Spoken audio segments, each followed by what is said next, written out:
Alex, maybe you can draw out how these fan tokens work and if there's anything that needs to change about them for them to be something that works in the future. So it's quite an involved process. Usually what you have to do is you have to buy a coin which is, for sale on many of the crypto exchanges that people know about. One of the big ones, for example, is called a Chiliz. You buy this coin called Chiliz with a Z, and that then enables you to buy the fan token. So it is a means of exchange which then opens you into this world where you can buy not just football teams, but also UFC, Formula One racing, some NBA teams as well. There's a whole world within it. Now, in theory, what those tokens let you do is then have some say in the running of the club. But the thing is, it's not usually anything particularly substantive. It's stuff like what color should they paint the dressing room or the changing room, or what song should they play as they go out on the pitch at the beginning of the game. It's all fairly trivial stuff, and there's kind of not really a limit on how much you could spend to get these tokens. So there are questions about what really they're doing. Are they getting people into crypto, or are they actually delivering some value for fans? Yeah, Alex, I'm glad you brought that up. And Anna, I want to bring you in because Alex mentioned some of the things that fans can potentially get if they buy into these tokens. But are they really meant for fans, or are they meant for crypto people who want to just, broaden their portfolio? What's your take? Well, of course, the marketing is around fan engagement, but if you look, as Alex was saying, it's nothing really substantial about how the club is run, but it's more like minor decisions, such as messages in the captain's armband.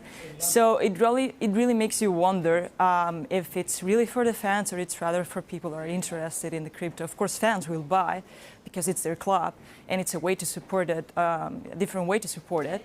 But it feels more it's really for introducing people into the crypto world.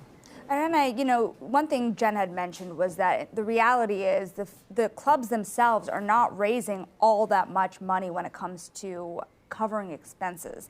And also, you've written about this. Sometimes they've gotten in trouble for the way they've advertised the way that they are raising money in cryptocurrency worlds. So what are some of the issues you're seeing as clubs seek to raise money this way?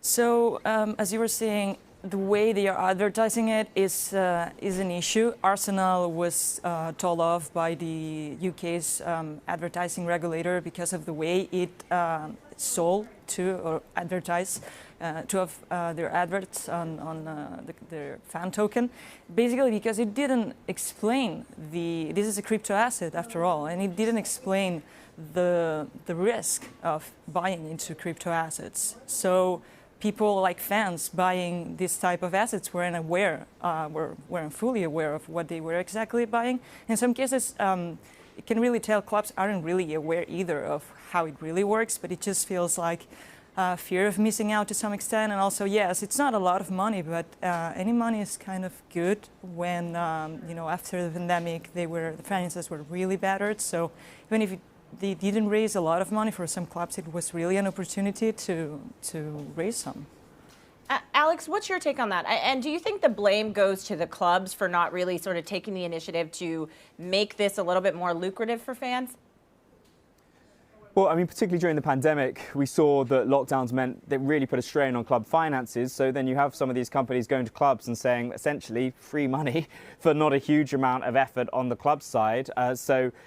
You could say there's some blame there because the clubs aren't yet providing any real value to their fans. But from the fan side, there are kind of two layers of risk because you're exposed to the fluctuations of the coin, first thing that you buy in order to buy the token, and then the token itself. So the token might go down or the token might go up, but it's denominated usually in the coin that you bought it with, Chiliz in the case of Socios, which is probably the biggest one. So that is something where you're given the nature of the rewards you're offering to fans, the things we talked about, trivial colors of buses, that sort of thing.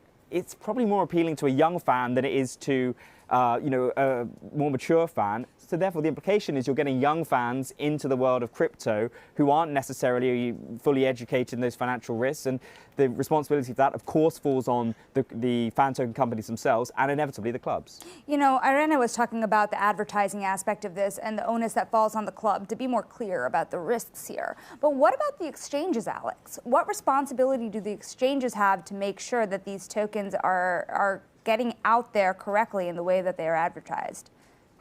Well, again, there are two layers of exchanges, right? Because you've got, you might buy the socios through Binance or something like that. You can also just buy it in the app.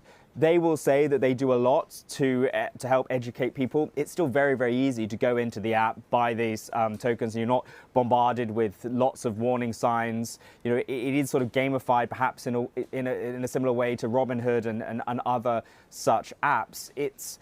It's a tricky situation, inevitably, because ultimately the kind of things they're delivering are similar to fan memberships, where you might pay, for argument's sake, £100 a year, $50 a year, whatever it is, depending on the team, and that gives you some privileges as a member, and you pay that in perpetuity. What the likes of socios will say, well, you pay one off, and then you get benefits in perpetuity for that one-off payment, and the value for the club is that if they provide better rewards, then the value of the coin will increase because more people want to buy it. So the club is incentivized to provide better benefits. But it's all sort of hypothesizing, and in practice, not much of that has really happened.